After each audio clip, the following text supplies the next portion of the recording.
మిత్రుడు రబ్బానీని జడ్పీటీసీ సభ్యుడిగా పెట్టి జిల్లా పరిషత్ చైర్మన్ చేయడానికి ఒక కాంగ్రెస్ సీనియర్ నాయకుడిని జిల్లా పరిషత్ చైర్మన్ కాగలిగిన అభ్యర్థిని ఇక్కడ ఎన్నికల్లో పెట్టినా ఆనాడు మీరేం ఆలోచన చేసిండ్రో, ఆనాడు ఎందుకు మీరందరూ ఉప్పెనై నిర్ణయం తీసుకున్నారో, ఆనాడు ఒక యువకుణ్ణి మొదటిసారి మీ గ్రామాలకు మీ ఇంటికి వచ్చిన ఒక యువకుని జిల్లా పరిషత్ మెంబర్గా మీరు ఆశీర్వదించిండ్రు అని అంటే మీ ఆలోచనలు మీ నిర్ణయం గొప్ప నిర్ణయం అని చెప్పి ఈరోజు నిరూపించబడ్డది.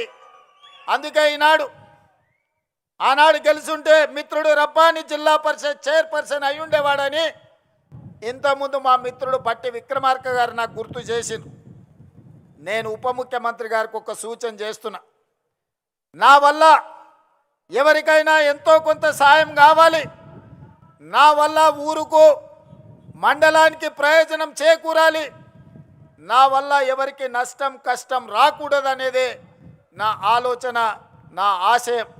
అందుకే ఉప ముఖ్యమంత్రి గారికి, జడ్చర్ల శాసనసభ్యుడికి, పార్లమెంట్ సభ్యుడు మల్లు రవి గారికి ఒక విజ్ఞప్తి చేస్తున్నా.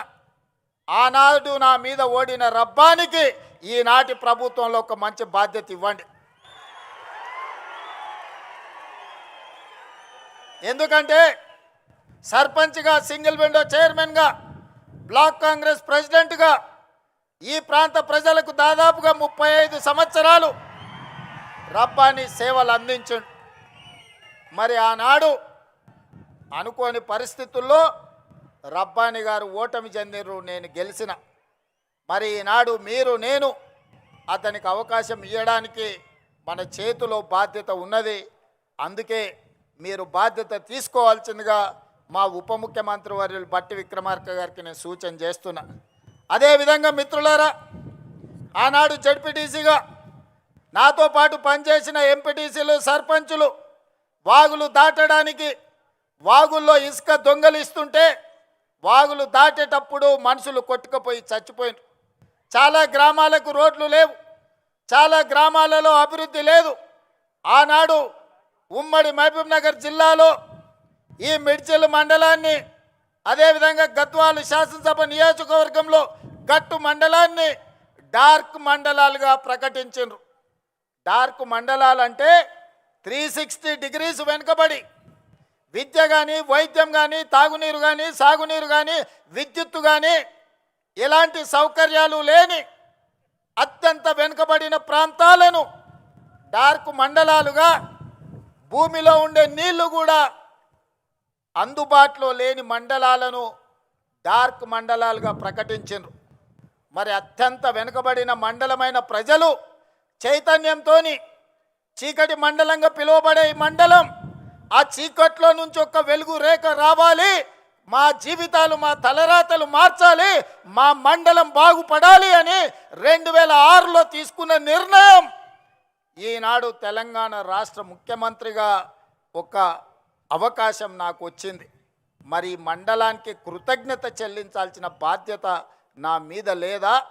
అందుకే సహచర మంత్రివర్గ సభ్యుల్ని అనుమతి తీసుకొని ఈ మండలంలో ప్రతి గ్రామానికి అభివృద్ధి చేరాలి, ఈ మండలంలో ఉండే ప్రతి వాడు, అరే మేము ఆ రోజు మా ఇంటికి వచ్చిన మా సోదరుడు, మా ఊరికి వచ్చిన మా బిడ్డ ఈరోజు తెలంగాణ రాష్ట్రంలో ప్రభుత్వాన్ని నడిపించే బాధ్యత నిర్వహిస్తున్నాడు, మాకు సహాయం అందుతుందని మన వైపు చూస్తున్నారు.